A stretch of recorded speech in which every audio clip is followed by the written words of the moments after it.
5, 4, 3, 2, 1.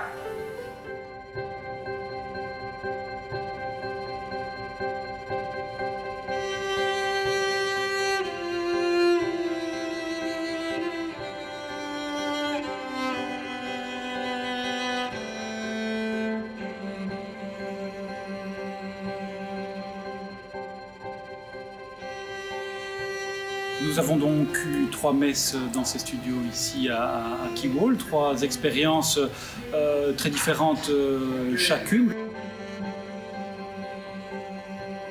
C'était une expérience assez vivante et vivifiante.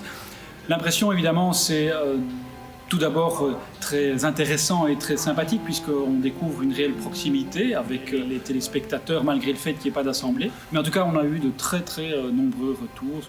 Je pense qu'on a bien rempli la mission qui était de faire passer cette messe et l'ambiance des messes à travers le virtuel en recréant un esprit religieux. Grâce à la souplesse des adaptations qu'on peut faire dans le décor, ça a permis de créer quelque part un décor personnalisé par culte. Je pense qu'on a réussi avec l'équipe de Wilson à faire un effet efficace avec les vitraux et la lumière dans les vitraux.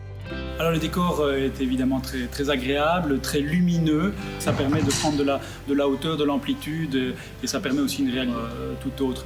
La force du virtuel, c'est évidemment qu'on peut s'adapter. On puisse de culte en culte changer le décor, en faire un autre. Et alors donc là, l'imagination est sans limite et on peut créer un décor par culte. On peut faire s'envoler les vitraux, on peut les mettre en cube, en triangle, en rectangle, en rond. Il y a des tas de choses à faire. Ça marche très bien. On peut faire de l'interactivité, bien que moi je n'ai pratiqué qu'une fausse interactivité, puisqu'on a mis des pré-enregistrements à l'antenne. On voit bien qu'on pourrait faire tout à fait en temps réel des duplex. Une célébration dans un studio comme celui-ci est forcément très différente d'une célébration classique dans une église.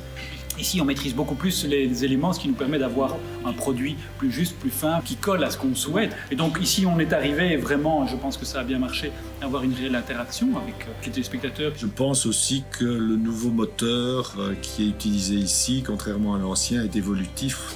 Et donc, chaque fois qu'il va être upgradé, on va pouvoir progresser au niveau visuel. Et donc ça, c'est un très grand pas en avant. Mais pour une messe, c'était effectivement une grande première mondiale.